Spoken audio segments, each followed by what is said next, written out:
साथियों नमस्कार, CA teacher academy में आपका स्वागत है। तो फ्रेंड्स, आज हिंदी के अति महत्वपूर्ण प्रश्नों के बारे में हम लोग पढ़ेंगे, जो बार बार यहाँ से प्रश्न बनते हैं। तो फ्रेंड्स, ये चैनल को सब्सक्राइब कर दें तथा शेयर कर दें और जल्दी से जल्दी जुड़ जाएं। फ्रेंड्स, आगे पहला प्रश्न को देखते हैं कि हर्ष शब्द का विलोम क्या है।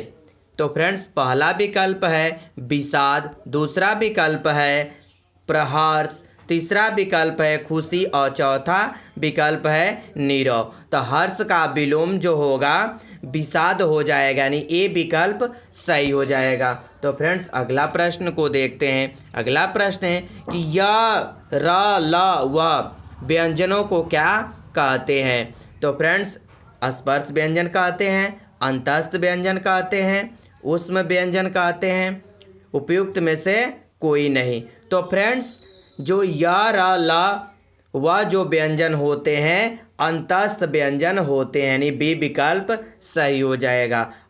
स्पर्श व्यंजन जो होते हैं 25 होते हैं।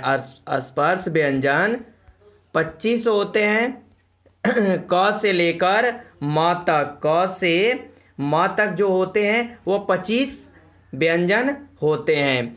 और ऊष्म व्यंजन यानी स और ह जो क्या होंगे ऊष्म व्यंजन होते हैं। उस व्यंजन 4 होते हैं, अंतस्थ व्यंजन 4 होते हैं, य र ल व और स्पर्श व्यंजन 25 होते हैं, क से लेकर म तक, यानी पांचों वर्ग का 25 स्पर्श व्यंजन होते हैं। तो फ्रेंड्स, आगे प्रश्न को देखते हैं कि वर्णमाला किसे कहते हैं। वर्णमाला किसे कहते हैं। तो पहला विकल्प दिया है वर्णों के संकलन को, बी दिया है शब्द गणना को, सी विकल्प दिया है शब्द समूह को और चौथा विकल्प दिया है वर्णों के व्यवस्थित समूह को। तो वर्णमाला जो हम कहते हैं, वर्णों के व्यवस्थित समूह को हम वर्णमाला कहते हैं। फ्रेंड्स, तो आगे प्रश्न को देखते हैं कि मोहन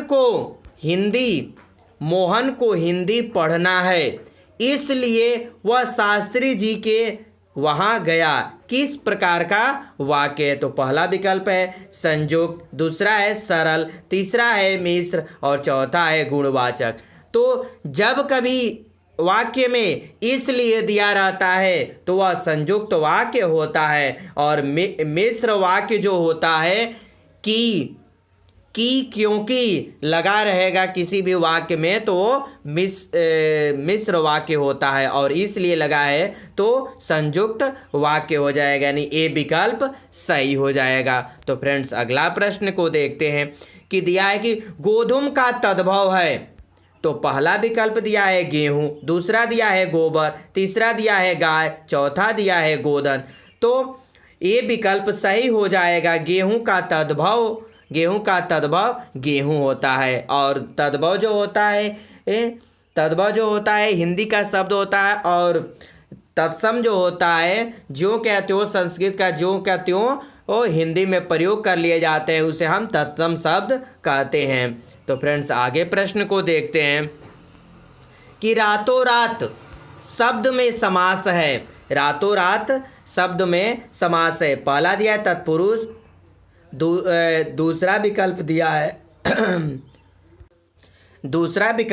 है द्वंद्व, तीसरा दिया है अव्ययी भाव समास और चौथा विकल्प दिया है कर्मधारय समास। तो जब रातों की बात होती है तो वहाँ पर अव्ययी भाव समास हो जाता है, यानी दो शब्द बार बार पुनरावृत्ति होते हैं, वहाँ पर अव्ययी भाव समास हो जाएगा रातों रात। और समासों की संख्या जो होती है 6 होती है, ठीक है। अव्ययी समास में पूर्व पद जो क्या होगा अव्यय होगा या उपसर्ग लगा होगा, अव्ययी भाव समास होता है। तो फ्रेंड्स, अगला प्रश्न को देखते हैं। अगला प्रश्न है कि कनक कनक से 100 गुनी मादकता अधिकाय में कौन सा अलंकार है। तो पहला विकल्प दिया है अनुप्रास, दूसरा दिया है रूपक और तीसरा दिया है यमक और चौथा श्लेष। तो फ्रेंड्स यहाँ पर कनक कनक से सौगुनी मादकता अधिकाय में जो यमक अलंकार हो जाएगा, यानी शब्दों की पुनरावृत्ति हुई है, यानी कनक मतलब सोना होता है और एक कनक मीन्स धतूरा होता है। तो जहाँ शब्दों की पुनरावृत्ति होती है, यानी शब्द जो एक ही शब्द के अलग अलग अर्थ हो, वहाँ पर यमक अलंकार होता है। और अनुप्रास अलंकार में जो वर्णों की आवृत्ति होती है, एक ही वर्ण जो बार बार आते हैं, वहाँ पर अनुप्रास अलंकार होता है। तो फ्रेंड्स सी विकल्प सही हो जाएगा। फ्रेंड्स अगला प्रश्न को देखते हैं कि सर्वनाम के कितने भेद होते हैं। तो पहला दिया है 7, दूसरा दिया है 8, तीसरा विकल्प दिया है 10 और चौथा विकल्प दिया है 12। तो फ्रेंड्स यहाँ पर सर्वनाम की संख्या जो क्या होगी, यहाँ 6 हो जाएगी। पहला विकल्प सही हो जाएगा, 7 हो गया है। तो वहाँ पर 6 सर्वनाम के भेद जो होते हैं 6 होते हैं। पहला होता है पुरुषवाचक सर्वनाम, और दूसरा होता है निजवाचक सर्वनाम, प्रश्नवाचक सर्वनाम, और जो हो जाएगा प्रश्नवाचक सर्वनाम। ऐसे ही 6 प्रकार के सर्वनाम होते हैं। तो फ्रेंड्स अगला प्रश्न को देखते हैं कि स्वागतम में कौन सी संधि है। तो पहला विकल्प है यण संधि, दूसरा विकल्प है अयादि संधि, तीसरा विकल्प है गुण संधि और चौथा विकल्प है दीर्घ संधि। तो फ्रेंड्स यहाँ पर स्वागतम में संधि जो हो जाएगी यण संधि होगी, पहला विकल्प सही हो जाएगा। यानी यण संधि में जिस शब्द य र ल हुआ में यदि किसी शब्द के वर्ण के पहले य र ल हुआ के पहले यदि कोई भी वर्ण आधा हो, वहाँ पर यण संधि हो जाता है। तो फ्रेंड्स अगला प्रश्न को देखते हैं कि परिश्रमी शब्द में कौन सा विशेषण का बोध होता है। पहला विकल्प दिया है गुणवाचक, दूसरा दिया है संख्यावाचक, तीसरा विकल्प दिया है परिणामवाचक, चौथा विकल्प है सर्वनामी। तो परिश्रमी शब्द में जो होगा गुणवाचक विशेषण हो जाएगा, यानी पहला विकल्प सही हो जाएगा। तो फ्रेंड्स अगला प्रश्न को देखते हैं कि किसी की सहायता करने वाला क्या कहलाएगा।